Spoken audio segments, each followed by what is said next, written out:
After 6 days of testimony in a court case of a young 18-year-old Puerto Rican boy accused of murdering his father, the jury has rendered their verdict. This was a very long and we are fortunate to have an exclusive interview with one of the jurors. Prior to the beginning deliberations, the jurors were instructed as follows. If there is a reasonable doubt in your minds as to the guilt of the accused, then you must bring a verdict of not guilty. If, however, there is not a reasonable doubt, then you must, in good conscience, find the accused guilty. However you decide, your verdict must be unanimous. In the event that you find the accused guilty, the bench will not entertain a recommendation for mercy. The death sentence is mandatory in this case. You are faced with a grave responsibility. Please tell us what the jurors did once you were given these instructions by the judge. The foreman asked us if we wanted to discuss things first and then take a vote or a preliminary vote to see where we are.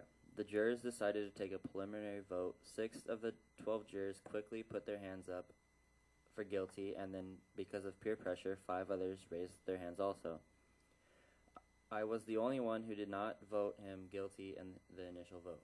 Why was that? I don't necessarily believe the teen's story, but I believe that the accused is entitled to a thorough review of the facts, which is what the judge advised us to do.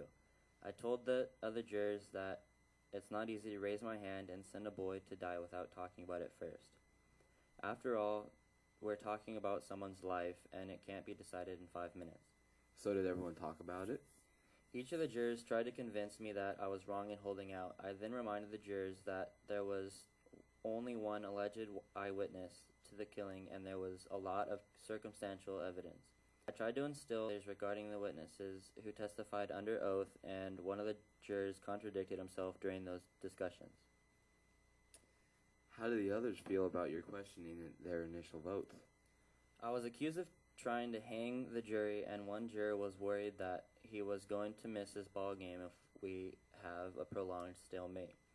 So we took another vote, and it was 10-2. One of the jurors had changed his guilty vote to not guilty. Do you know what made him change his mind?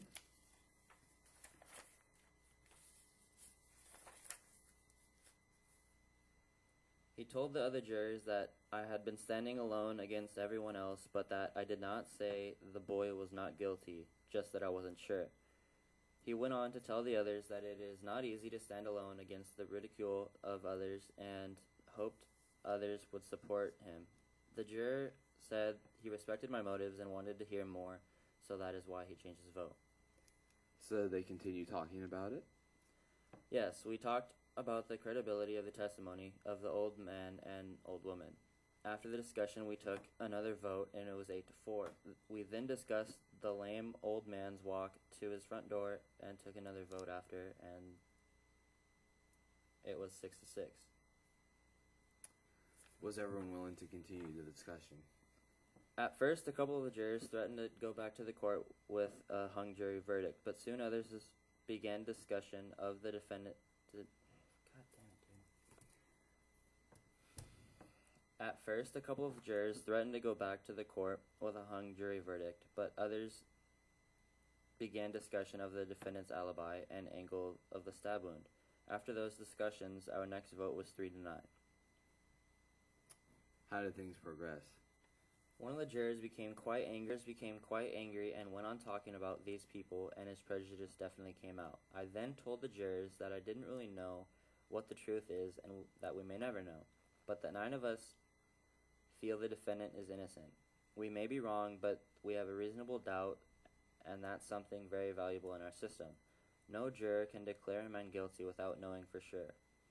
The 9 of us did not understand how the 3 remaining jurors could feel so sure about his guilt.